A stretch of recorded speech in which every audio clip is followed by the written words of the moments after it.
Buenas tardes. Esta es mi presentación para el tema Diseños de investigación, presentado por Juan Francisco Vázquez. Bien, entonces vamos a ver los diferentes diseños de investigación, una breve definición y sus principales características. Vamos a empezar con la etnografía. ¿Qué es la etnografía? Es un método de estudio utilizado por antropólogos para describir las costumbres y tradiciones de un grupo humano.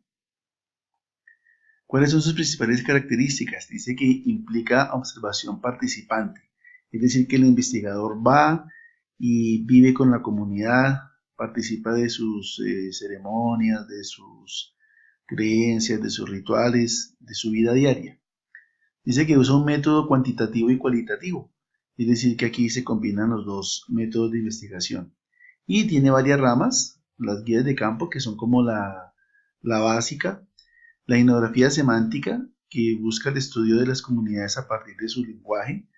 La microetnografía, que busca estudiar un fenómeno específico pequeño para luego incorporarlo a lo más grande, a la comunidad en general. Y la macroetnografía, que estudia, pues, como su nombre lo indica, lo macro, lo grande, es decir, toda la comunidad que es parte del estudio. Bien, tenemos un segundo diseño que es la etnografía virtual.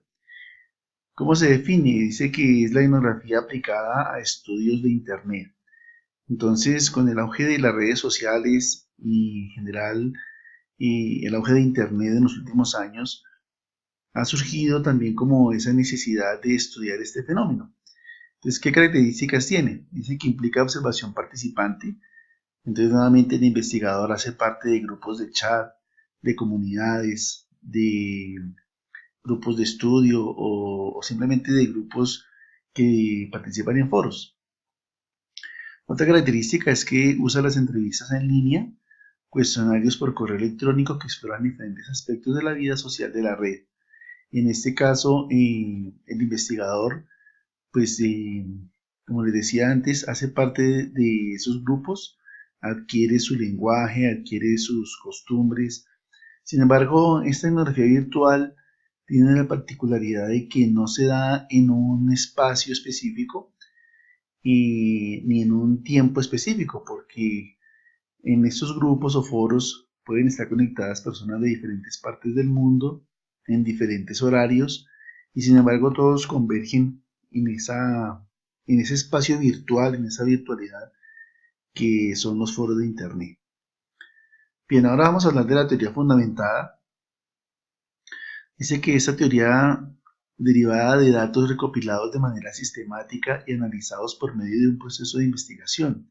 En este método, la recolección de datos, el análisis y la teoría que surgirá de ellos guardan estrecha relación entre sí. Entonces, esa es la definición de este tipo o este diseño de investigación.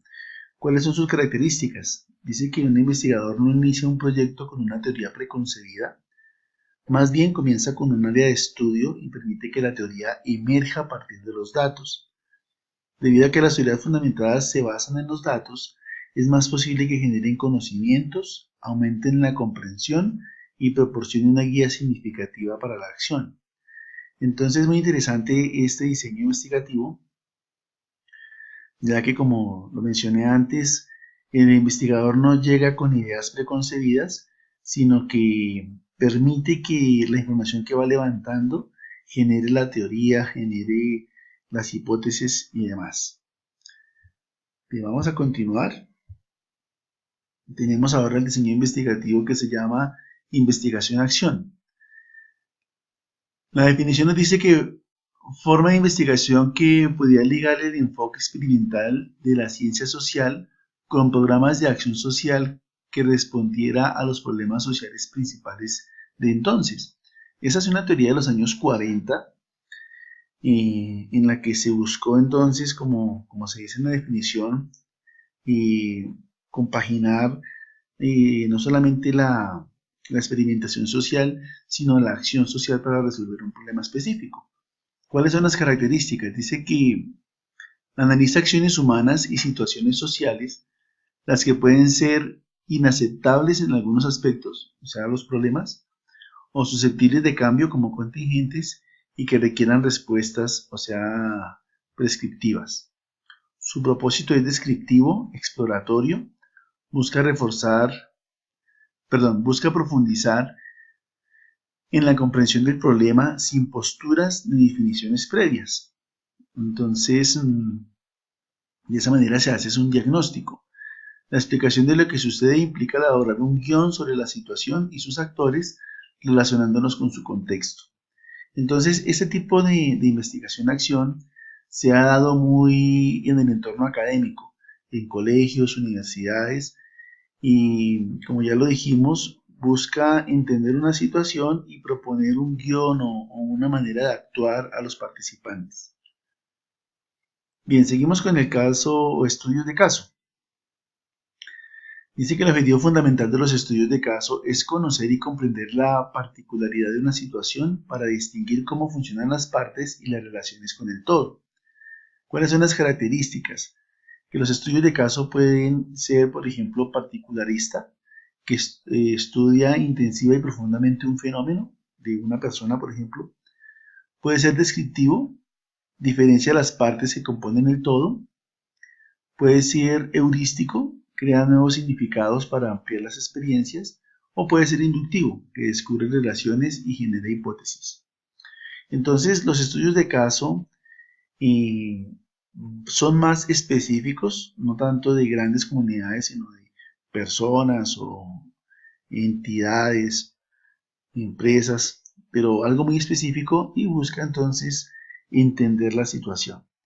Y por último tenemos la fenomenología. Dice que es una corriente idealista subjetiva dentro de la filosofía que se propone el estudio y la descripción de los fenómenos de la ciencia, o dicho de otro modo, de las cosas tal y como se manifiestan y se muestran en esta.